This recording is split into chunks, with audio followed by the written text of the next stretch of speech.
আরে বাবা, দাম লইয়া ঠেকবে না নে। এটা রমজান মাস, সারা বছর ব্যবসা করেছি, এই মাসে কোনো ব্যবসা নাই, এই মাস ইবাদতের মাস। ইনি হচ্ছেন বাজারের মুদি ব্যবসায়ী রাকিব আল হাসান। আরে মেয়ে, কথা কওয়া লাগে, আগে উডান। এটা হইলো রমজান মাস, ইবাদতের মাস, এই মাসে কোনো ব্যবসা নাই, আগে উডান। ইনি হচ্ছেন বাজারের তরকারি ব্যবসায়ী জয়নাল গাজী। বাবা, সারা বছর ব্যবসা করেছি, এই রোজা রমজানের মাসে কোনো ব্যবসা করব না। তুমি নাও, তুমি মাছ নাও।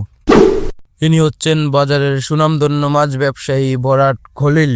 বাবা, সারা বছর ব্যবসা করেছি, এই রোজা রমজানের মাসে কোনো ব্যবসা করব না। আরে বাবা, রোজা রমজানের মাস কি ব্যবসা করার মাস নাকি?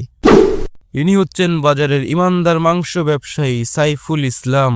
দেখেন স্যার, রমজান মাসে মিথ্যা কথা বলবো না, ডিমের দাম একদম কম, আপনারে কয় হালি দিমু? ইনি হচ্ছেন বাজারের বিখ্যাত ডিম ব্যবসায়ী রমজান আলী। শোনো বাবা, রোজা রেখে বেশি কথা বলবো না, সব ফল তাজা ফল, তুমি নাও।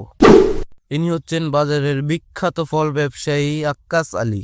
কি ভাবছেন রমজান মাসে এরা এত ভালো হলো কিভাবে? তাহলে চলুন দেখে আসি এদের পুরো কাহিনী।